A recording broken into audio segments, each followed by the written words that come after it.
Salut à tous, c'est Tonio pour Alp Fishing. Et bien, écoutez, on se retrouve aujourd'hui pour une petite session TOC en torrent. La fonte des neiges a commencé là depuis quelques jours. Donc ça veut dire que les pêches vont devenir assez compliquées sur les grosses rivières parce qu'il va y avoir énormément de débit. Qui dit beaucoup de débit dit que ça devient très compliqué à pêcher. On a des difficultés pour les traverser, ces rivières. Et du coup, on va trouver un peu des solutions pour pouvoir pêcher dans ces conditions-là. Donc voilà, c'est un peu le thème de cette vidéo qui va être suivi par d'autres séquences que je vais monter probablement ensemble sur cette thématique de la pêche en hautes eaux. Donc voilà. Donc première solution que je vais expérimenter aujourd'hui, ça va être de trouver des rivières un petit peu plus petites. Donc pour ça, on a plusieurs solutions. Déjà une bonne connaissance des lieux, mais si jamais vous ne connaissez pas les lieux, il va falloir identifier des bassins versants un petit peu plus petits. Donc plusieurs solutions pour ça. Vous pouvez vous rendre d'une part sur une carte type géoportail et analyser un petit peu les bassins versants que vous avez sur vos rivières. Ça, c'est une première solution. Il faut avoir un petit peu un œil expert pour visualiser un petit peu les différents bassins versants sur une carte topographique. Ça, c'est, j'ai envie de dire, la solution que j'utilise quand je ne connais pas un territoire. Je regarde un petit peu comment c'est fait. Quand on a un petit peu l'habitude sur une carte topo, on finit par voir en 3D. Donc voilà, ça me permet d'identifier un petit peu les ruisseaux un petit peu intermédiaires sur lesquels je pourrais pêcher. Deuxième solution, on a aussi le site Vigicru. Alors Vigicru, c'est un système de gestion des hauteurs d'eau, de prévision des crues qui est proposé par un service national et qui fonctionne sur la base de capteurs de débit. Et en fait, donc toutes les rivières évidemment ne sont pas concernées par ce système parce que les capteurs, il n'y en a pas sur toutes les rivières, mais ça nous donne des bonnes bases et ça nous donne aussi des courbes d'évolution de la rivière. Donc on peut voir un petit peu sur les différentes rivières qu'on pratique la hauteur d'eau en temps réel et voir aussi un petit peu l'évolution dans le temps. On peut retracer un petit peu les débits d'une année sur l'autre, avoir les débits moyens, etc. Et c'est assez utile pour avoir un peu les conditions sur sa rivière avant de sortir. Et puis après, il y a des sites que je peux utiliser aussi pour avoir des infos sur, sur les débits peut-être, sur les bassins versants aussi. Et c'est un site par exemple comme Descente Canyon. Alors Descente Canyon, c'est un site qui est dédié aux canyonistes. Donc les rivières où on pratique le canyon, c'est des rivières globalement où il y a des cascades, où il y a quand même beaucoup de déclivité. Donc on ne va pas forcément pouvoir pêcher facilement dans toutes ces rivières-là. Mais malgré tout, ça nous donne quand même quelques bonnes indications. Déjà, il y a des pratiquants qui vont renseigner les hauteurs d'eau au fur et à mesure de l'année, au fur et à mesure de leur sortie. Et puis on a aussi des informations un petit peu plus génériques sur la surface du bassin versant. Donc si vous ne connaissez pas une rivière, si elle figure sur cette base de données Descente Canyon, eh ben, ça peut effectivement vous donner des infos. Alors aujourd'hui, on va se retrouver sur cette rivière là qui est juste derrière moi. Et comme vous voyez, elle est assez sympa. L'eau est c'est conséquent déjà. Mais j'ai envie de dire c'est un petit peu moins haut que sur d'autres rivières de mon secteur. Alors ce qu'on peut voir, c'est que là, je la découvre en même temps que vous, les eaux sont assez transparentes, très légèrement teintées. C'est pas des eaux qui sont trop vertes, donc ça veut dire que sur cette rivière, la fonte n'a pas commencé. Le bassin versant est quand même assez important, mais il se situe principalement en haute altitude. Donc c'est une rivière qui va être haute à partir de maintenant jusqu'à la fin de saison, jusqu'au mois de juillet au moins, parce que la neige va fondre progressivement. Si une rivière a un bassin versant situé à plus basse altitude, ça veut dire que la fonte va démarrer bien plus tôt et s'arrêter également bien plus tôt. Donc par exemple cette rivière, c'est une rivière que je peux pêcher maintenant, mais qui va devenir compliquée à pêcher au mois de mai, au mois de juin, au mois de juillet.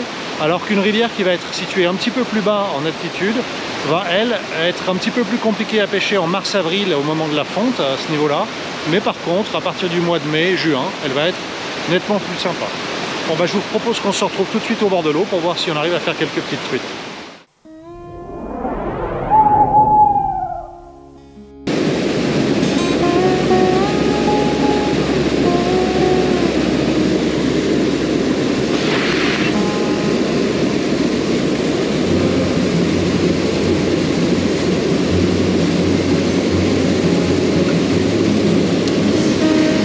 Pas l'air d'être vilaine, oh, ça va.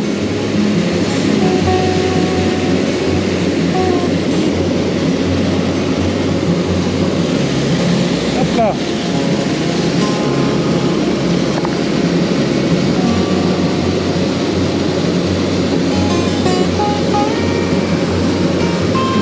petites truites.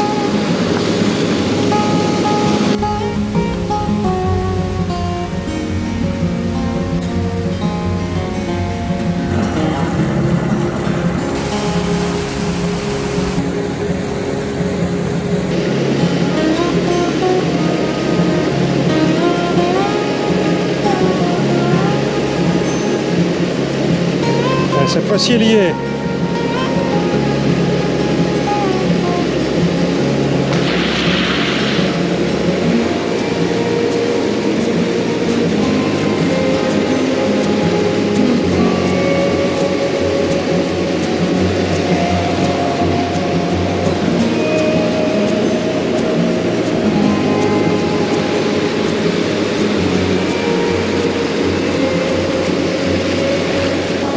Ok, donc je vais refaire ma plombée. Là, on voit que je suis plombé très léger et c'est un tout petit peu juste.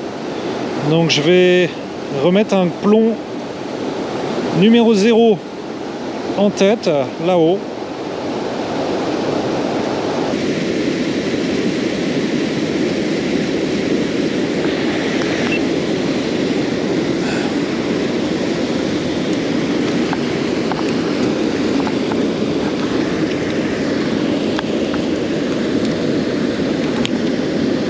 Voilà, décroché.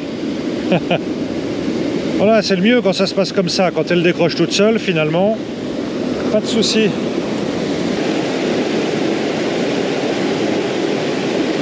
Poisson.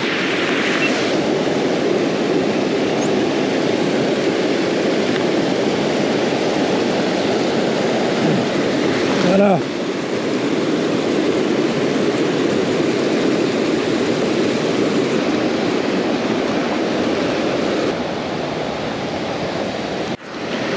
Alors j'en profite toujours là quand je suis au bord de la rivière pour regarder un peu ce qu'il y a comme insectes. Ouais. Alors évidemment on est dans des rivières, là on voit une patache, là toute petite, larve d'éphémère. On est dans des rivières ici un petit peu cristallines, ça veut dire que contrairement aux rivières calcaires, il n'y a pas beaucoup à manger, c'est pour ça qu'on a souvent des petites truites dans ces rivières là. Je suis à 15 km de chez moi là à peu près. J'ai jamais pêché ce linéaire encore. Vous imaginez un peu le potentiel. Parce que voilà, il y a d'autres spots de pêche que je pratique. Celui-ci n'est pas des plus accessibles. Donc je ne l'ai jamais pêché, je le découvre. Avouez quand même que ça a de la gueule quoi.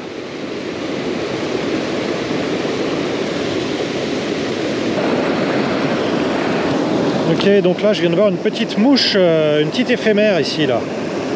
Qui est là, juste là, je vais essayer de la récupérer. Voilà ma petite éphémère, je sais pas si on la voit bien.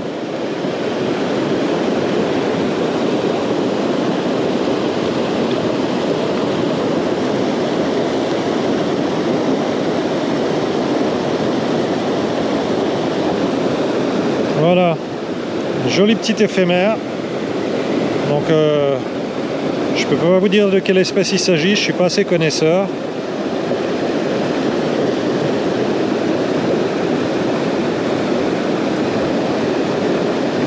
C'est bon signe. Quelques petits papillons là qui flottent là dans l'air. On voit quelques petits sedges. Je pense que c'est des Philopotamus. Je vais essayer d'en attraper un. Là on les devine là, un petit peu à contre-jour. C'est vraiment les premières éclosions de la saison là. J'en ai quasiment pas vu pour le moment.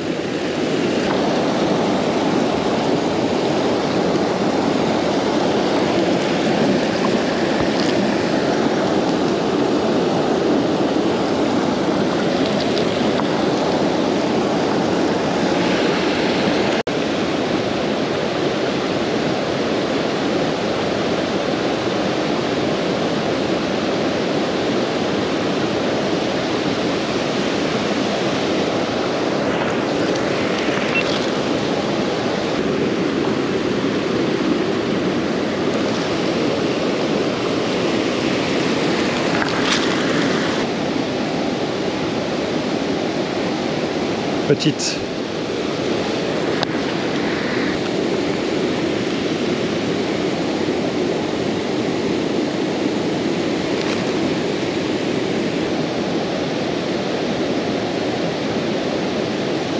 Elle est mieux, elle est plus belle. C'est la grosse. C'est la grosse. Voilà, un joli poisson. Un très très beau poisson. Belle fario. Elle fait combien? Elle fait 30 cm. Allez ma jolie.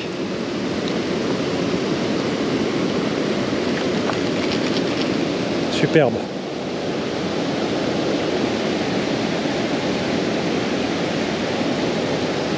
Bon, c'est un peu normal qu'elle soit calmée là. Là, j'ai quand même attrapé 4 truites dans le même poste. Et de 5.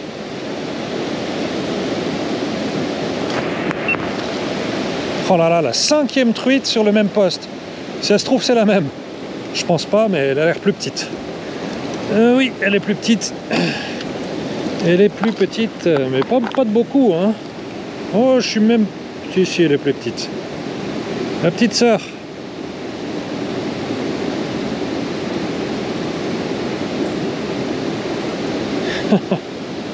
Énorme. Allez. Ouais, 5 truites sur le même poste. Pas mal. Bon ben voilà, une petite truite de plus.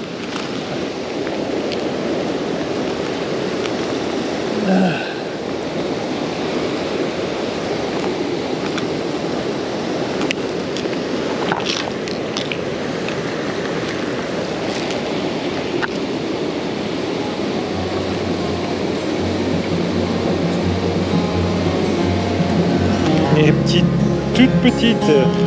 Allez.